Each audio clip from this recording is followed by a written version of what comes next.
Good morning dear students.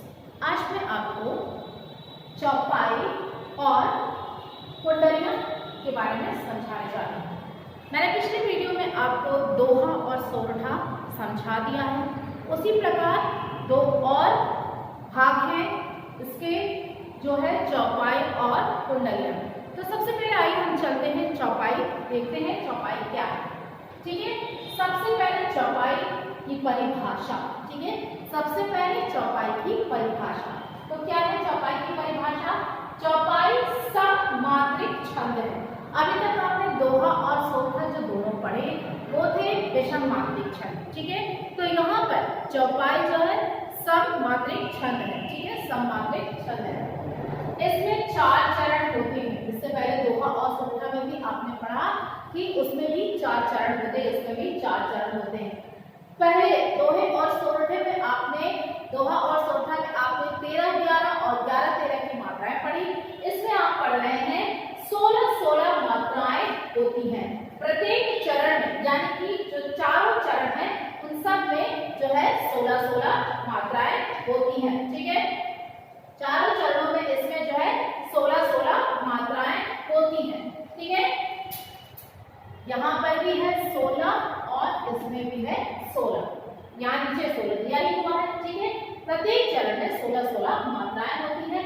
तुकबंदी पहले, दूसरे तथा तीसरे व चौथे की मिलती है। तो सबसे पहले तुकबंदी पहले और दूसरे की, रहही, कहही। ठीक है, और तीसरे व चौथे की यहाँ पे है नाना और यहाँ है निदान। ठीक है, तो क्या है चौपाई? चौपाई सममात्रिक छंद है। इसमें 4 चरण होते हैं। ठीक है, इसमें कितने चरण होते हैं? 4 चरण होते हैं।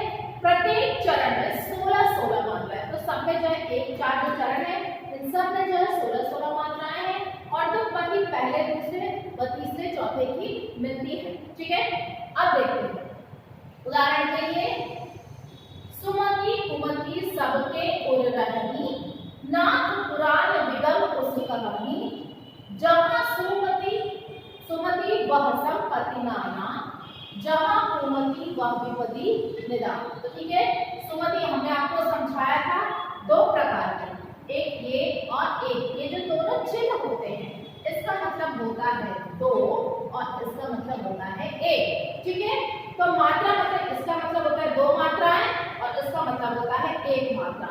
तो हम जिसमें जिन स्वरों में, मैंने पिछले वीडियो में भी आपको समझाया था, जिन स्वरों का उच्चारण जो है कम समय लगता है, जिन स्वरों का उच्चारण करने में कम समय लगता है वो ह्रस्व स्वर होते हैं। ह्रस्व स्वर में कौन सा 1 मात्रा लगेगी और जिन स्वरों का उच्चारण करने में दुगना समय लगता है उसमें ये चिन्ह लगेगी मात्रा, यानी कि इसकी मात्रा मतलब दुगनी। ठीक है, डबल। तो देखिए सु, छोटा उ, इसके 1 मात्रा, ये भी 1 है, छोटी 1। उसी प्रकार कुमति में भी 1, 1, 1। फिर सबके, सब में 1, 1 के मात्रा दुगनी, तो यहाँ पे 2 उर, और फिर रहनी, यहाँ पर मात्रा 2 हुई। अब इसको गिनते हैं 1, 2, 3, 4, 5, 6, 7, 8, 9, 10, 11, 12, 13, 14, 15, 16, 16 मात्रा हो गई। उसके बाद नेक्स्ट लाइन, सभी में प्रत्येक चरणों में, यानी कि चारों चरण में 16, 16 मात्राएं होनी है इसलिए। तो अब नाथ आ, तो 2, 1।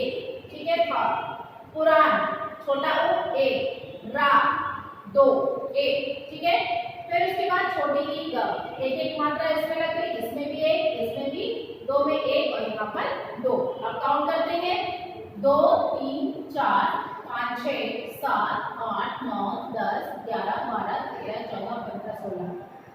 ठीक है, नेक्स्ट 1, 2 जहाँ।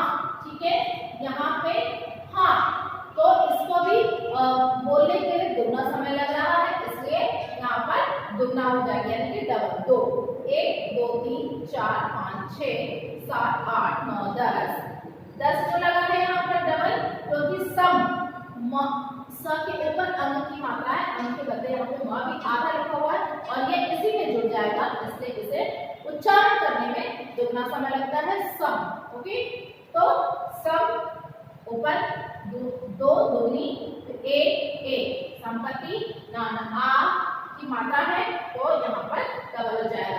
1 2 3 4 5 6 7 8 9 10 11 12 13 14 15 16। ठीक है, उसी प्रकार 1 2 3 4 5 6 7 8 9 10 11 12 13 14 15 16।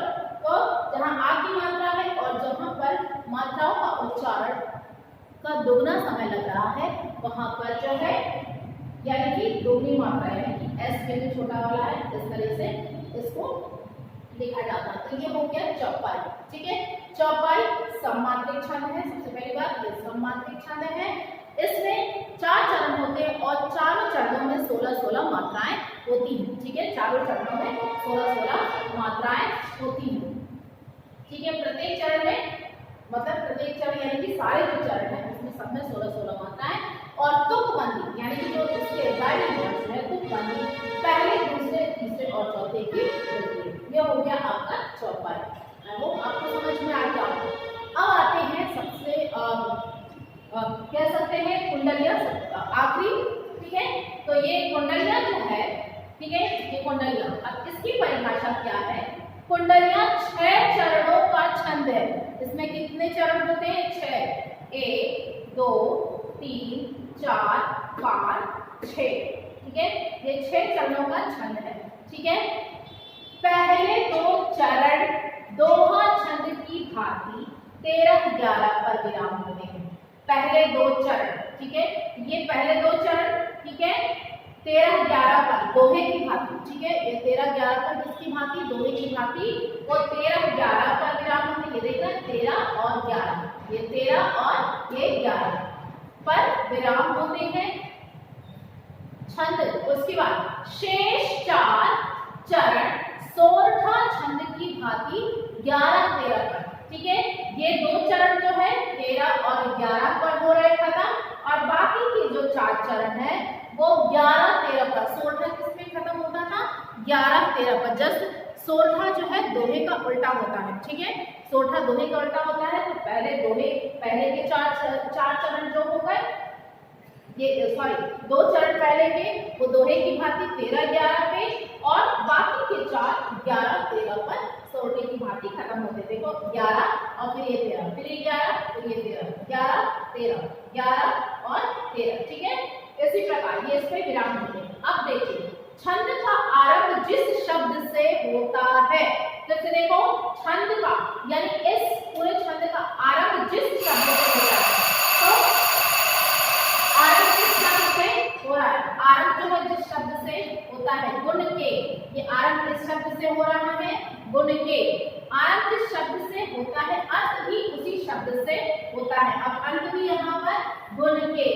ठीक है, यहाँ गुण के से शुरू हुआ और यहाँ गुण के से खत्म हो रहा है। ठीक है, अब दूसरी पंक्ति का अंतिम वाक्य तीसरी पंक्ति के आरंभ में दोहराया जाता है।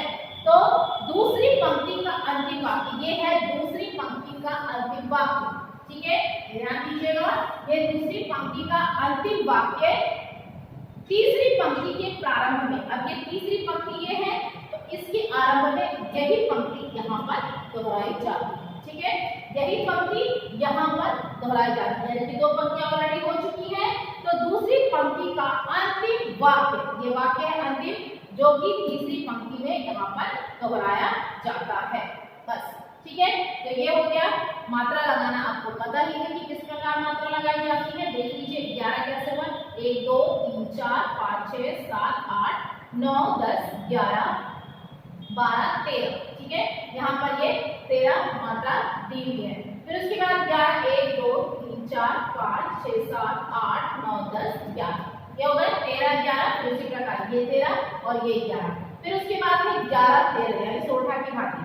तो 1 2 3 4 5 6 7 8 9 10 11, ये हो गया 11। फिर ये 12, फिर उसके बाद 1 2 3 4 5 6 7 8 9 10 11 12 और 13। फिर 11 13 बाकी के 4 चरण जो है 11 13 पर खत्म होते हैं। तो फिर से सुन लीजिए कुंडलियां क्या है? कुंडलियां 6 चरणों का छंद है। ठीक है, इसमें 6 चरण होते हैं। ठीक है, तो पहले के 2 चरण यानी कि पहले की जो 2 पंक्तियां हैं ये और ये, वे दोहा की भांति 13 और 11 पर खत्म होती है। ठीक है, ये दोनों की भांति 13 और 11 पर खत्म होती है और बाकी के 4 जो चरण होते हैं, बाकी की जो 4 पंक्तियां हैं वो सोठा की भांति 11, 13 पर खत्म होती है। वो सोठा की भांति 11 और 13 पर खत्म होती है। ठीक है, और कहते हैं इसमें इसकी विशेषता यह है कि यह छंद जो है जिस शब्द से शुरू होता है उसका अंत भी उसी शब्द से होता है। तो यहाँ पे शुरुआत में कौन से शब्द से ये शुरू हो रहा है? गुण के। ठीक है, कौन से शब्द से शुरू हो रहा है? गुण के, जिस शब्द से ये शुरू होता है और अर्थ भी इसी शब्द से, यानी कि गुण के शब्द से ही इसका आखिरी हो रहा है। अब इसकी तीसरी विशेषता क्या है? तीसरी विशेषता यह है कि इस वाक्य में, मतलब इस पूरे छंद में जो दूसरी पंक्ति का अंतिम वाक्य जो होता है उस वाक्य को तीसरी पंक्ति के आरंभ में दोहराया जाता है। तो दूसरी पंक्ति के अंतिम वाक्य, दूसरी पंक्ति का जो अंतिम वाक्य तीसरी पंक्ति में जो है वापस पहले आरंभ किया जाता है, तीसरी पंक्ति से यह आरंभ किया जाता है। तो ये हो गई आपकी कुंडलियां। मैं उम्मीद करती हूँ कि आपको जो है दोहा, सोठा, चौपाई और कुंडलियां सब चारों आपको अच्छी तरह समझ में आ गए होंगे और आपको इसी तरह इसी उदाहरण के साथ आपको परीक्षा में भी लिखना है और आपको ये सारी मात्राएं जो ऊपर दी गई है 11, 13, ये सारी मात्राएं आपको वैसे ही परीक्षा में लिखनी है। ठीक है, यदि आप एग्जाम्पल लिखने के बाद मात्राएं नहीं लगाते हैं तो इसमें आपको कोई नंबर नहीं मिलेगा। ठीक है, तो ये मात्राएं जो लिखी हुई है ये मात्राएं अति आवश्यक है लगाने के लिए। अगर आपने केवल ये लिख दिया और अगर आपने परिभाषा नहीं लिखी तो भी आपके मार्क्स कट जाएंगे। इसलिए पूर्णतः आपको परिभाषा, पूर्णतः यह उदाहरण और उदाहरण के साथ इनकी मात्राएं भी लिखना अत्यंत आवश्यक है। ठीक है, तो आप इसको अच्छी तरह कंठस्थ याद कर लेंगे, उसके बाद आप उसे लिखने का अभ्यास बिना देखे लिखने का अभ्यास आप करेंगे। So thank you, God bless you much.